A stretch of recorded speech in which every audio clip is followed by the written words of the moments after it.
What is up, adventurers, and welcome to a brand new ShawnSetGO video. Today we're going to be talking about some of the woes with Mythic Plus, but not the typical woes, but some of the, the woes in the achievements. So what I'm talking about specifically is the Mythic Plus life post M+10. And so I've experienced this personally when playing Mythic Plus. I think that while the Mythic Plus experience for the most part beyond +10 can be, I would say, approachable, I think getting to that stage sets you up in a sort of different mindset. I think that most people who reach 10s think that they're not ready for 11s and 12s. And in reality, when you're ready for 10s, you're probably capable of doing 12s and 13s. So let's read what this person has to say. This person says, what does life look like after M+10? So I finally managed to get together a full M+ group of friends this season with the goal of time to +12. And we are currently safely running +10 dungeons and looking how to approach +12s. All of us are 4 out of 4 sets, 658 to 661 item level. Yeah, this is clearly fine. And now the main question, as we are not any guild or raid loot can be achieved via pug, how do you progress at M+10? Because as I see it, try to farm the last few missing hero track pieces, look to optimize embellishments, look into different routes, experiment, and find out that suits our compositions. And honestly, of these points, I think the only one they need to look at is this one. I think you can very much, with their item level already, do everything that they're wanting to do. I think it's really just routes, comp, and not comp in that you have to have a certain meta set, but comp in the sense that people who know what they're doing. And that's really, I think that's all it needs to be achieved. But let's look at what people are saying. So it says, are you guys attempting 11s and 12s and failing and haven't yet? Because if not, you might be good enough to just secure 12s. Exactly what I was saying. Hero track pieces will not make much of a difference. Exactly. You can get away with champion, I think is very valid as well. I think it's, of course, good to get your hero track with your bits, at least like maybe your main set, and then work on those. Of course, you know, it's of course not a bad idea to do it, but I don't think it's necessary to do it. Your gear is not stopping you here. Just send them. And if you don't time it, you see where you need to improve. Usually it's just a routing. It's a routing thing. And that's honestly, more gear is always nice, but you have enough to do 14s. Maybe. I mean, 14s is definitely a challenge. I would say more of like 12s, maybe 13s, but okay. Fair enough. Planning, plan defensives, big pulls, etc. That's all just routing. It's routes. And I think, I mean, this is something I always do. This is not to be negative about Blizzard, but I think honestly Blizzard needs to be better about making routes more convenient. I think there are decent add-ons out there that can help you learn those routes. For me, I personally need hands-on experience to see it, but not saying put an arrow above my head at all or that type of thing, but I do think routes need to be more convenient for players. If we're considering without add-ons, how do we make it more convenient? Things that I'm thinking about are, let's put how much percentage is this group in front of me? You know, like maybe something that you can see when you target over their head, you know, instead of like seeing threat, because how many people are looking at threat besides the tank, but maybe seeing what percentage that is. Also, making it clear maybe with the less linear dungeons, how to route it, or I guess even with the linear dungeons, how to route it and get the percentage you're looking for. Have that be a bit more adaptive to your run instead of having to rely on one specific route, then everyone plays the same route. And then when people deviate from that, people get upset, those type of things. I understand a lot of people are ingrained into the current add-on set on, but I'm considering life after, you know, the game has been optimized and it's been a bit more improved in that sense. So if you have a set of group, you should be fine. All hero track with 675 crafted piece. You should have 3 now, or 2 if one is a 2-handed weapon. I have 0. I have been super slacking, to be honest. I can make 1 though right now. I honestly don't feel like it right now. 11's easy. 12, we have 0 deaths out of time and just finished our 3rd boss. Basically the MDI pulls. Yeah, you got to start doing those at the same time. Yeah, I think that's truly what it is. A lot of people really are 100% on it, but I think something that nobody's talking about in this post specifically is that really the barrier between doing 7s to 9s. I guess you could say 6 to 9s in this one, but I'm saying 7s to 9s because of, I think it's 7 to 9s getting at the end of the dungeon, that certain level of gear. You kind of lose a lot of the people like grifting into Mythic Plus, and a lot of the people, I guess, who are a lot more understanding within the Mythic Plus space and know what they're doing, know routes. Most people have enough experiences where they get it. Some people try to jump into those 3 to 5, or I say 4 to 6 keys. And so you can get a lot of people who are still new. But once you get past those 7 to 9s, those kind of people kind of go away. And that's because people do keys up until a certain point to get their vault, and then they stop. Some people have no desire to get your 2K, 3K rating. So I think that's what happens. And so I think this person is a perfect example of someone who's going to this level. And I'm glad that there's a lot more people doing it, but I think it's really just an experience thing that people don't realize, that once you hit past a certain level of keys, you get a lot more people who are average to above average in playstyle, and also a lot more calm and understanding in that Mythic Plus space. And I think it's good that more people are seeing that now, but I think it's going to be one of those things that's unfortunate that some people just, that's in their wheelhouse of that bias and that little bit of being jaded. So let's talk about what are the things that causes this from the perspective of someone who got 3K rating. In this one specifically, I'm a bit biased personally because it is a warrior. And that is, this person says, after banging my head against the wall and getting declined several hours each day, I finally pugged to 3K on warrior. So I kind of sifted out a few that I wanted to talk about personally. A lot of times, this is what came up. Give warriors bloodlust. I guess, you know, if you want more I guess I would need to hear a use case to where giving them this would help.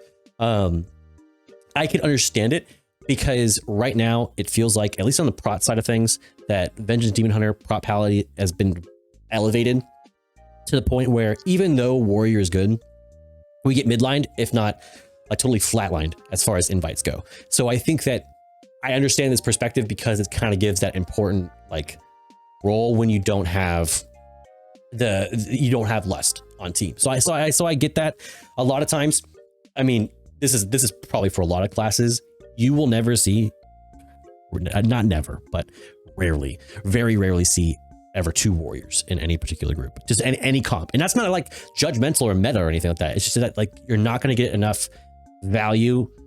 You're going to get more value out of any 2 other class versus warrior. And even if their roles are different, even if it's prot and then DPS, it's just, you don't get extra value. And that's sad. It's unfortunate. So I do understand what that's getting at. Any good tips for talents of Fury Warrior and high keys? I do great in Mythic rating, and guild is usually top 3 DPS, but I'm disaster in M+. On a good run, I might pull 2.8 to 2.9 DPS, and I see rep pals with 3.5 mil chilling. Fury isn't just that good right now. Target caps play a part, but I feel like we don't do enough damage to justify it being capped. 100%. I feel like the cap is the reason why this is happening. And honestly, I wasn't aware or how long this has been going on. So I just quickly Googled it. It says right here, in the context of World of Warcraft, warrior capped at 5 likely refers to the Fury warrior specialization having a target cap of 5 for certain abilities like Whirlwind or Meat Cleaver. Meat Cleaver being the main ability that warriors use. So honestly, I've never been a fan of any target caps. It just like, you know, let it be type of thing. Especially when pulls for push keys require pulls much at or much greater than 5. Like it just seems like if the standard is saying this, then the warrior or the players or characters should meet the standard that's being pushed there. Maybe you cap it percentage wise, you know what I mean? Like you say that, okay, so if people on average are pulling 10 groups, then in those we put them to an 8, like maybe you cap it less if the cap has to exist. I'm not advocating for caps. Like I said, I don't like them whatsoever. I think they're just bad for the game overall. But if they have to exist, maybe make it percentage based, and allow that to go up and up and up. The higher the keys or the harder the difficulty and rating. That makes sense to me. But it is kind of sad because I really dislike playing arms. Arms is just one of those things. And so this is connecting this to the previous post, like why people are struggling. Sometimes it's things in the game that make certain classes, and I'm sure many more classes besides warrior have exact reason for this, where your character or the talent tree that you prefer, the specialization you prefer, has a ability ceiling where no matter how good your skill is, you are capped. You are effectively capped at that point. And so there's something that pushes people to go, I need to do meta or I can't participate. Because if you're someone who's not one of these classes, you see it and you go, okay, if someone is playing Fury, they are actively choosing to play something less optimal than arms. So that's what I see. But anybody who plays Fury versus Arms, I can't imagine. The only way I can imagine that you really just love Arms is that you were grandfathered into it, meaning you did it before and you still like it now.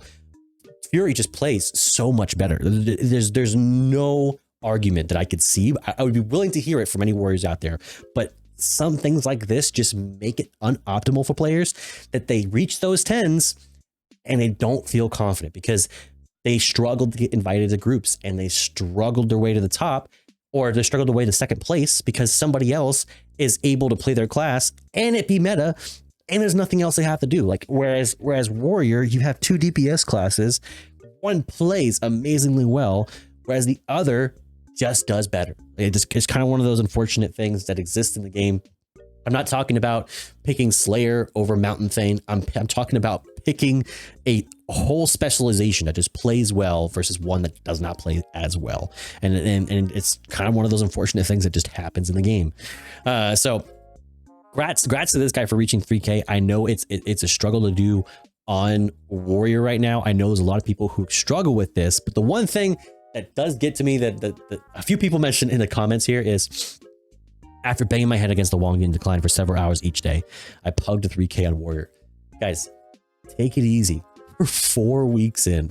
There's so many people right now pushing for the titles so they can stop doing it altogether. And it's like, all right, I'm done. I'm gonna do whatever I want to do.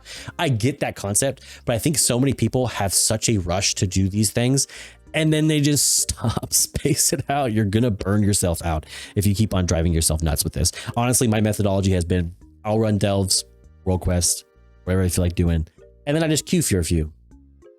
Take it easy, you know, chill, like take it easy. Doesn't matter when you get 3K, as long as you get it, you know, like type of thing. So like, I would say the mentality on this is wild. Once again, another thing about mentality in Mythic Plus, it's kind of broken right now. It's kind of in a stage where people just aren't comfortable right now at all, even though it's in a much better state in season 2. Season 2, it feels a lot better overall. Last one is, we're gonna end it with a little bit of negativity here. The last one says, please stop telling me what to pull. I get it, I really do. You have tank trauma in Mythic Plus, but my god, if I get into another group where a mage is constantly pinging packs, I had a hunter.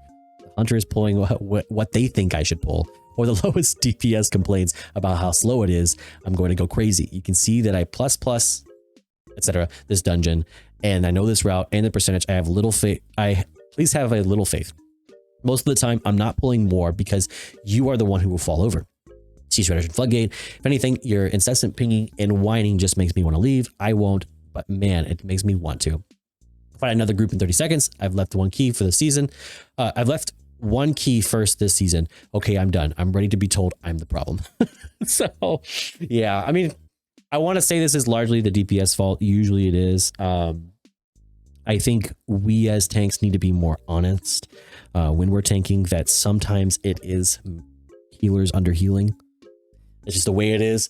I think healers, it's a spectrum of skills. You either get like somewhere in like here or someone way over there, and you don't know necessarily which one you're going to get in the case, because a tank can make that easier. A knowledgeable group can make that easier for a healer, and when it counts, it really is on the healer to do well.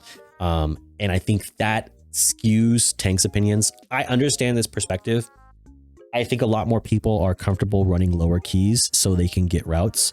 My recommendation for any tanks who are struggling with this is just do your what would be a good range for it?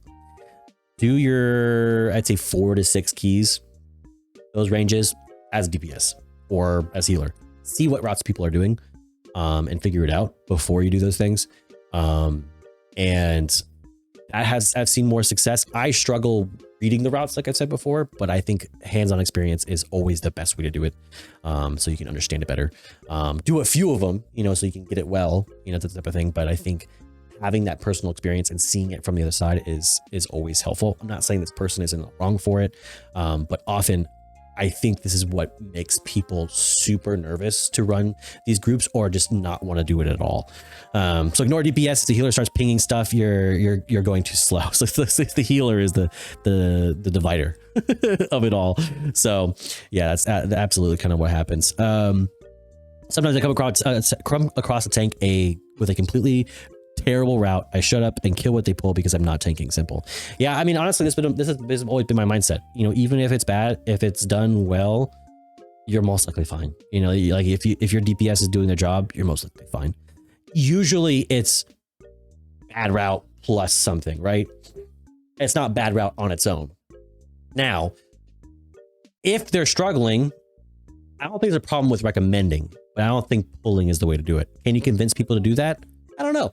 It's not always the case, but I will say sometimes it is the people who are tanking who are the problem. I don't want to be like it's always them. It's always the DPS's fault. As a hunter, I save my misdirect for trying to read what the tank is trying to do. Try to add stress to the tank. Sounds like a great way to break a key. Yeah, the most common thing that happens is they'll pull stuff, and I, as DPS, like Zug brain, the moment they pull something, I'm like, oh, I gotta start DPSing on this as well, and then I'll switch target, and then I pull aggro. Because they're pulling, but then like I'm just not like thinking. So like I've had this weird mindset where I stack on tank on pulls, and then I pull towards the edge of the group, kind of hindering my DPS, to be honest.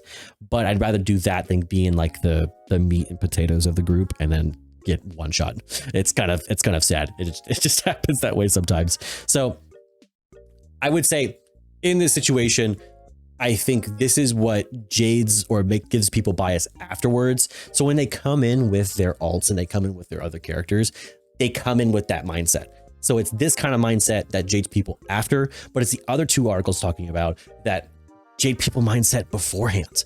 And actually, I guess a mix of the two, right? Where it jades you beforehand and it jades you afterwards. Because if you experience it on one group or one character, you're going to experience it later on. And it kind of creates this vicious cycle where it's players against players. Now, I do think that there is things that Blizzard can be doing to help people with routes, to help tanks, you know, like, so it's a little bit easier for them to grasp. So it's not so reliant on knowing routes and reliant on like other add-ons to make that happen. Will that ever happen? Maybe not. But of course, if you're sitting here in the comments and you're like, these are the things I use or the things, this is the tool belt that I have, let me know in the comments. I would love to see it, as well as share it in our Discord. If you have any sort of add-ons or weak auras you'd like to share for other players as well. With that being said, I hope you enjoyed this video. Give this video a like, subscribe to the page while you're at it. Also, episode 2 of Hearts and Crafts, our WoW podcast, is coming out soon. We're going to be covering WoW villains. So with that being said, I'm going to try to put out a sort of poll on the Patreon where you can kind of vote or list your favorite villains and maybe like the whys, so we can kind of Q&A those. So check out the Patreon for that, and I hope to catch y'all in the next one. Peace.